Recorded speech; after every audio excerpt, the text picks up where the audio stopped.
जय हिंद दोस्तों, 8वें वेतन आयोग की तैयारियां जोरों से हैं। यानी ऑफिस मिल गया है और एनसी जेसीएम अपनी तैयारी कर रहा है और उनके पास कुछ फाइनल ड्राफ्ट भी पहुंच गए हैं। तो कोई तिगुना मांग रहा है, यानी 18,000 से 54,000 मांग रहा है, कोई अलग अलग पे लेवल की बात कर रहा है। आखिर क्या निकल के आएगा, इसके लिए डॉक्टर मंजीत पटेल से मेरी बात हुई कि आप क्या चीज रखना चाहते हो। यानी मैंने कहा जो एग्जिस्टिंग पॉलिसी है, यानी अभी तक आपका 6वां वेतन आयोग 7वां वेतन आयोग चलता है, उसी तरीके से यदि वेतन आयोग सिफारिश करता है तो कितना करेगा और करने के बाद सरकार कितना मंजूर करेगी, यह बहुत बड़ी बात है। और इसी के लिए जैसा आप समझ सकते हो कि 8वां वेतन आयोग आपके वेतन और पेंशन में कितनी वृद्धि होगी, फिटमेंट फैक्टर 2.15 होगा या 2.57 होगा या 2.86 के फिटमेंट फैक्टर होंगे। और जैसा कि जो मेरी बात हुई वो आपको सुनाते हैं कि बहुत सारा हो हल्ला चल रहा है, आप क्या कह रहे हो, आप क्या सरकार ये रिकमेंड करती है तो आप किस हद तक लड़ोगे। यानी पहले आप ड्राफ्ट बनाओगे, 8वें वेतन आयोग से आपका नेगोशिएशन होगा, आप बहुत सारे लॉजिक रखोगे, लॉजिक रखा और उन्होंने मान लिया कि आपका फिटमेंट फैक्टर मैं 2.5 के आसपास लेके जाकर रख देता हूं। अब वो लोग सरकार के पास ले जाएंगे, क्या सरकार किस तरीके से रिकमेंडेशन करेगी, यानी इनकी रिकमेंडेशन सरकार का इंप्लीमेंटेशन की बात करूं किस प्रकार करेगी, क्या उसके बाद भी सरकार से बात होगी? बिल्कुल होगी। यानी सरकार के पास 6 महीने होते हैं और जितने स्टेक होल्डर हैं, एनसीएम जेसीएम से शिवगोपाल मिश्रा जी ने कहा है कि पिछले लगभग 5वां 6वां 7वां वेतन आयोग में हमेशा रहा हूं और सरकार किस तरह खेल खेलती है। उन्होंने 7वें वेतन आयोग का हवाला दिया कि यानी मिनिमम 21,000 थी और घोषणा करते समय 18,000 कर दी। घोषणा करते समय यानी सरकार कुछ भी खेल खेल सकती है। इस बार आपकी क्या तैयारी? उन्होंने कहा 2.15 से कम का सवाल ही नहीं होता और ये 2.15 वेतन आयोग के लिए नहीं, ये सरकार के सामने रखने वाली बात है। जी दोस्तों, बात करूंगा आज फिर मैं मार्केट वुल्फ ऐप की। यानी आप सोचते होंगे कि कुछ लोग अमीर बन जाते हैं, कुछ लोग सैलरी बेस्ड होते हैं, कुछ लोग व्यापार करते हैं, लेकिन अमीर होने के लिए इतना ही काफी नहीं है।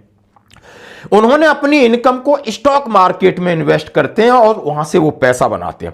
पर अक्सर लोगों का आइडिया नहीं होता है कि शुरू कैसे करें, और इसलिए मैं आपको इंट्रोड्यूस करवाना चाहता हूं मार्केट वुल्फ से। मार्केट वुल्फ ये एक सेबी रजिस्टर्ड ऐप है जो इंडिया में काफी तेजी से बढ़ रहा है।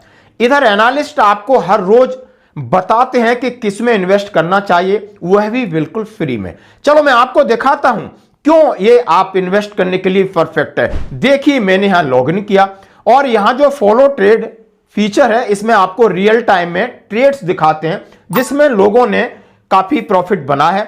आप ये प्रॉफिटेबल ट्रेड्स को एक टेप में ट्रेड कर सकते हैं बिना कोई यानी गैसेस वर्क के। ये देखिए, मैंने बस एक क्लिक किया, फॉलो ट्रेड किया, ट्रेड को प्लेस किया और बस ट्रेड चालू हो गया। आप यहां बहुत छोटी सी इन्वेस्ट अमाउंट के ऊपर भी आप ट्रेडिंग शुरू कर सकते हैं। और जिनको डर लगता है कि कोई बड़ा नुकसान हो जाए, तो इसके अंदर इनबिल्ट स्टॉप लॉस फीचर है। मतलब जैसे ही एक लॉस का लेवल तक पहुंचेगा, यह खुद स्टॉप लगा देता है ताकि आपको ज्यादा नुकसान हो।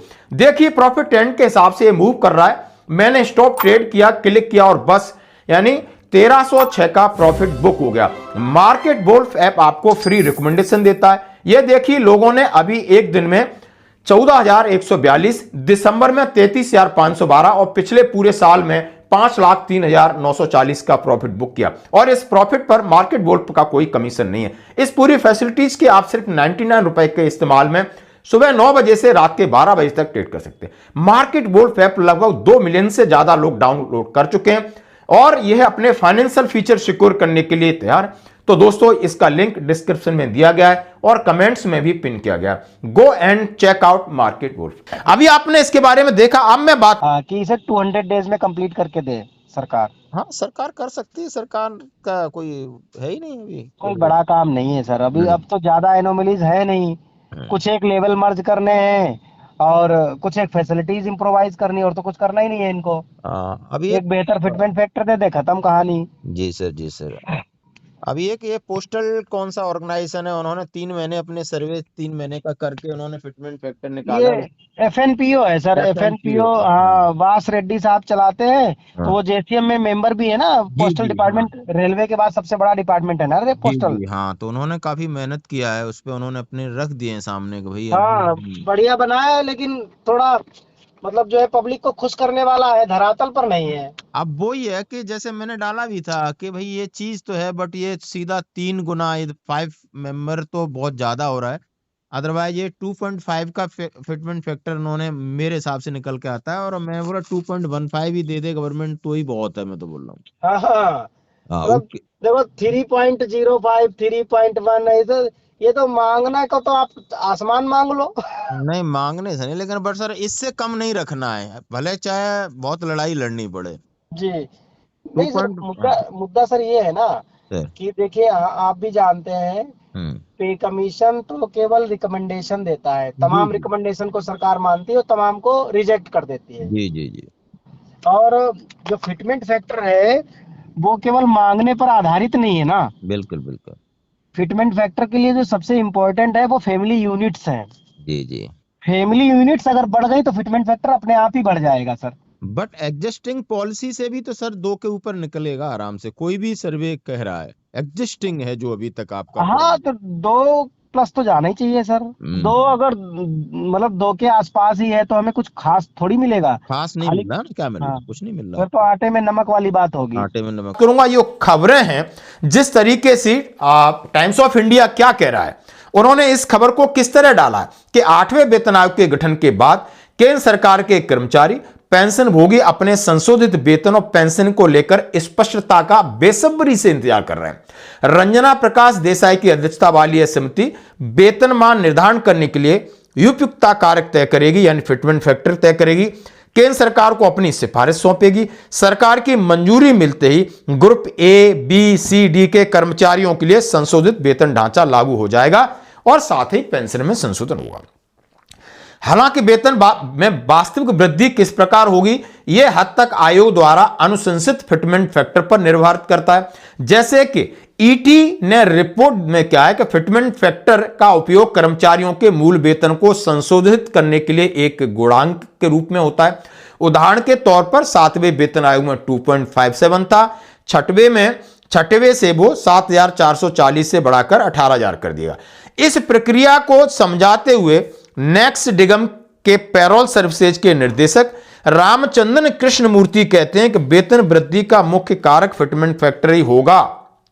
Management global counselling solution private limited के प्रबंधक और मुख्य विजन अधिकारी प्रतीक वैद्य भी इस आकलन से सहमत हैं। वैद्य साहब कहते हैं कि वेतन वृद्धि का मुख्य कारक फिटमेंट फैक्टर ही होता है।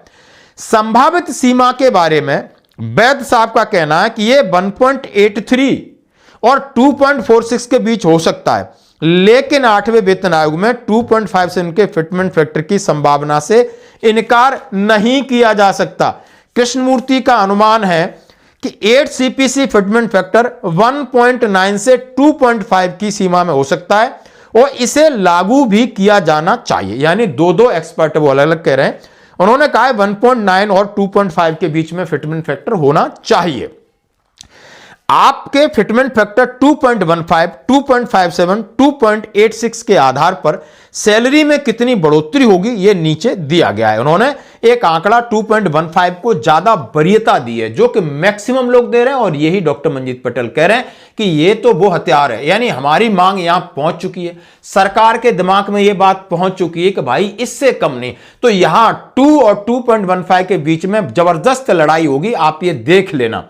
और जैसे उन्होंने कहा यदि पे लेवल 1 को मैं लेता हूं 2.15 फैक्टर तो 18,000 रुपए से बढ़कर 38,700 आपका हो जाएगा, जो लगभग 20,700 रुपए की वृद्धि तो दर्शाता है, लेकिन इसके अंदर डीए भी शामिल है। इस तरह पे लेवल 10 की बात कहते हैं तो यह 56,100 से बढ़कर 1,20,615 हो जाएगा, जो कि 64,515 की वृद्धि को दर्शाता है।